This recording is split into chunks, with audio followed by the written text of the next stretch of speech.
Hey everyone, I hope you're doing well and welcome back to my channel. So for today's video, I thought I would talk about some of my all-time favourite manga. Now, I have been a manga reader and collector for many years now, probably since I was about 13 or 14 is when I bought my first manga, and I'm actually going to show you what that was. And I feel like there's been like a recent sort of surge in like popularity of just collecting manga in general. I don't know why. I think this is maybe partially a TikTok thing and stuff, but like I don't know, to me I've just seen a very increased popularity in just manga in general, which I think is wonderful if people are actually going to read it. It has been said like, please don't just buy volumes and volumes of manga just to have it sit on your shelf and never read it, because I can confidently say every single manga in my collection I have read, and some series multiple times. So yeah, I adore manga. Like, it was kind of like one of my gateways into everything to do with Japan and like their pop culture and things like that, and I actually started to read manga first before I watched anime. So yeah, and I just think, I don't know, to me, like, I sort of fall in and out of love with anime all the time, and to be honest I haven't watched a lot the past few years, I just haven't. But manga, I'm always wanting to pick up new manga. I have some friends who are also super into collecting and reading manga too, so it's really cool because we're all like, oh, this volume's about to come out, have you seen this new series? And it's just really cool because we can always get excited about new ones coming out. And yeah, so I thought it would be fun just to share with you my favourite series in general. Now, some of these will come as no surprise. When it comes to manga, I am mainly a shoujo girl. I mainly read fantasy, romance, that sort of stuff, so there's probably not going to be anything pushing the boat out too much.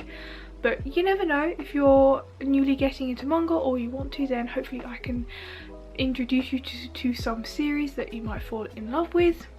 And there is a rabbit sneezing under the bed. Before we dive into the other manga, I wanted to, yes, introduce you to the very first manga that I picked up in Waterstones when I was about 14, perhaps 13, yeah. And that is Animal Academy. I've actually grabbed volume 2 of this, but yes, this is Animal Academy. I believe this only has a few volumes. I've never actually finished collecting it all, which is yeah. But yeah, this is about I'm gonna have to read the blurb because it's been a while. But yeah, just two girls in high school, yeah, and they can kind of like transfigure as such into animals. It's just kind of like a basic sort of high school story. It's nothing super in-depth, but being like 13-year-old me who was obsessed with animals, this was just the exact sort of thing I needed, and I didn't really know. When you're that, you don't need anything too heavy going. That being said, I think 12-year-olds are really like Attack on Titan these days, which I wouldn't do. My parents would not allow that.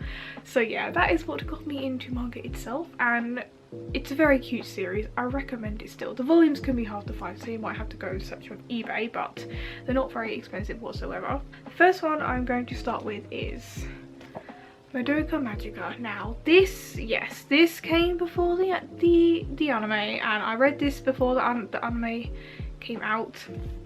There are a lot of spin-offs of this now, a lot. I haven't got them all, like, no way.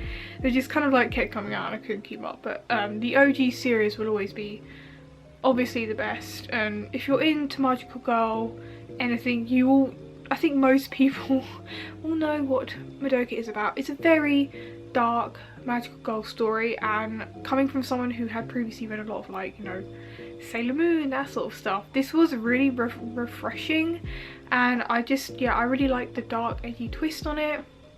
I love the characters in the animation, not the animation, the artwork. It's so beautiful. This, I don't know, for some reason this front cover page still gets me to this day. I love the character designs.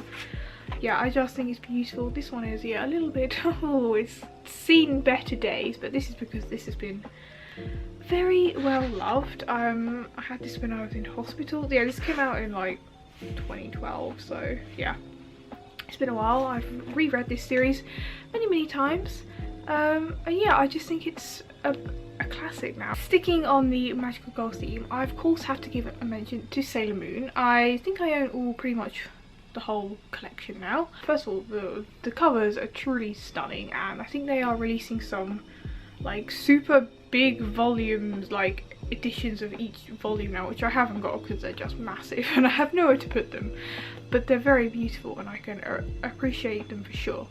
But yeah, Sailor Moon, it needs no, like, come on, it's freaking, like, of course any girl, like teen girl getting into manga who likes fantasy romance is gonna have to read Sailor Moon at some point. Like, it's pretty much a given. So, you know, like if I was to have kids one day, which I'm not, but like maybe a niece or a nephew, like I'm probably gonna, you know, show them this sort of thing. And I just love the 90s, like, it's of the drawings. It's just and the art, like, oh, it's just, yeah, how can you not love Sailor Moon? And the last one for now in the category of magical girl mangas is Tokyo Mew Mew. Now, I think I did read the manga before I watched the anime. Anyway, I've rewatched the anime like 50 billion times, but the manga is just like gorgeous. I have all of the original Tokyo Pop editions. You can get some really thick omnibus editions, but I'm not really a fan of that. I prefer to have the individual volumes. Yeah. Oh, it's just, yeah, it's so good. It's so gorgeous. Look at the front there, oh my god. Sorry, this is me just mostly doing heart eyes over the artwork, but yeah, like, oh, how can you not love a good, like, 90s, early 2000s magical girl manga? I'm just trying to see, look, coming soon. Oh no, Tokyo Mew Volume 2.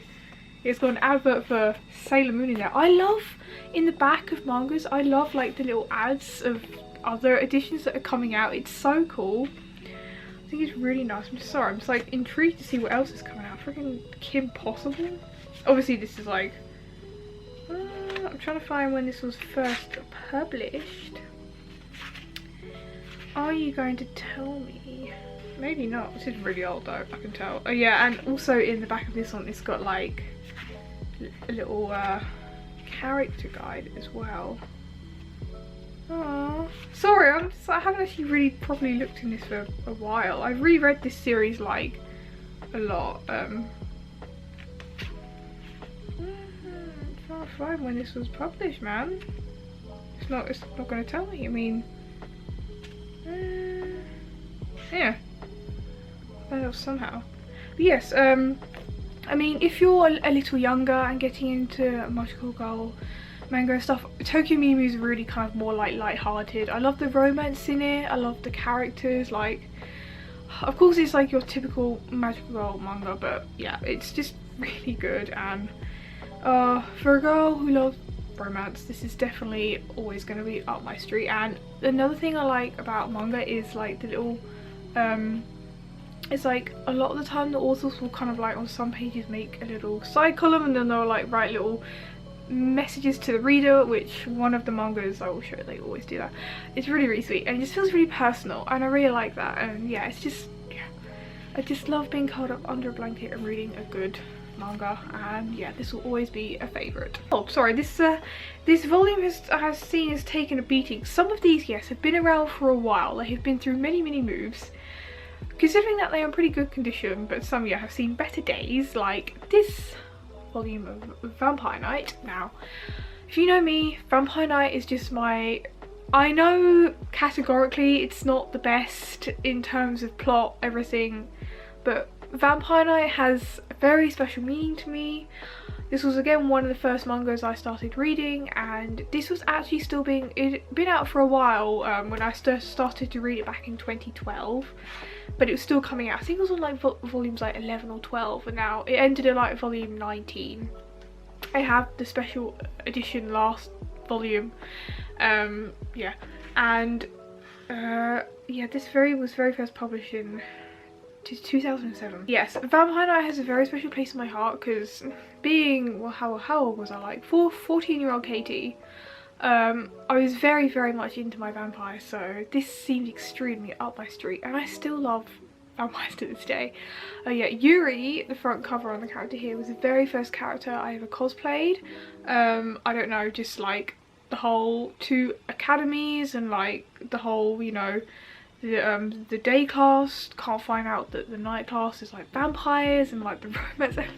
I don't know, it just, yeah, it just really got to me, and I just fell in love with the whole series. And yeah, as I was saying, this still came out when I was actually in hospital, and every 6 months or however, couple of months when it came out, my dad would send me the new one off Amazon. He would buy it for me, and yeah, it was just I don't know, it just was something that got me through my difficult times, was looking forward to my favourite manga having a new release. And that can get really hard when, like, I was really sad when I knew this was coming to an end a few years ago. There's actually like a side kind of like story, Vampire Night Memories, which I think it might have finished. It's got 5 volumes and I don't think another one's coming out. I'm not sure yet. So yeah, I'm gonna be really sad if it's actually done with. Well, of course I can reread them. I've reread this series so many times. It's got an anime. Of course the manga carries way on past the anime, and I will always say to read the manga over the anime, because the manga has way more details that of course the anime has to miss out. And I get annoyed because like the anime is good to me because I know what's in the manga and I love the characters, but like it does miss out a lot of details which the manga gives you, so sometimes the anime can seem a bit basic. But like, it's like, just, yeah, just please read the manga. It's so good. Like, I love the world and yeah, I just love everything about Vampire Night so much. Going back to more stereotypical romance, we have Say I Love You. This was again one of the first romance sort of like animes I picked up. Manga. Yeah, I did watch the, I think I did watch the anime first when it came out, like in like 2014. That was my golden era of watching anime, my god. Yeah, so this is about a girl called Mei Tachibana. She's kind of like always been a bit of a loner. She's not been really liked. She's probably designed to be not like your stereotypical pretty high school girl, although I still think she's very pretty. And she meets Yamato, who's kind of like, you know, the kind of like class cool kid, the one that everyone falls in love with. But he takes a liking to Mei, and she's not really having any of it because she's not really had a guy fall for her like ever, so she resists for a long time. You just sort of see him trying to build her trust and all that stuff. It's just very sweet and heartwarming, and I think I might have to rewatch the anime because yeah, I really love this. It's just very sweet, and unfortunately it's not one I have collected all the volumes of. Yeah, some I haven't, but I will do so one day. And another, this just literally be titled my favourite magical girl and romance manga, because that is just me, like to a T, which I'm sorry if that's boring to you, but it's just what I like. Yes, Oh Haru Ride. Now this is again a very famous one. It's just a very sweet love story. Yeah, this is about a girl called Futaba, who, I'm gonna have to read the blurb, sorry. She thought all the boys were loud and obnoxious until she met Kyo, and she really liked him in junior high, but then he moved away and then he moved back, and now, you know, is he still going to be the same boy that she fell in love with? We'll find out. This has quite a few volumes. Again, this has an anime, but it's nice because if you want to kind of carry on the story, you can just go straight to the manga and just kind of like pick it up and keep going with it.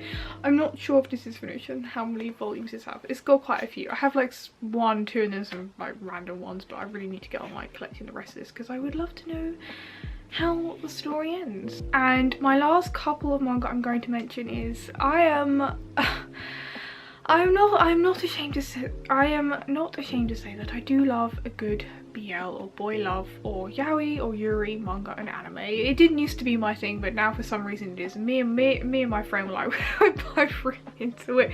She once found some like really old 90s yaoi at a charity shop and she sent it to me. My god, those things are, whoa, it's a bit steamy, but yeah. But I'm going to mention a couple of my favourites. The first one being is Love Stage. This is quite a well-known one. This has got an anime, but I really love the manga too. Yeah, and basically this one is about Izumi is your average guy, and he's a college student and a huge otaku, and one day he gets roped into filming this TV commercial, and he ends up playing a girl in a wedding dress, and then Ryoma thinks he's actually a girl and falls in love with her, and then yeah, obviously stuff happens. He realizes that he's a guy, and you know, it kind of goes from there. It's just really cool and cute and fun, and I love it.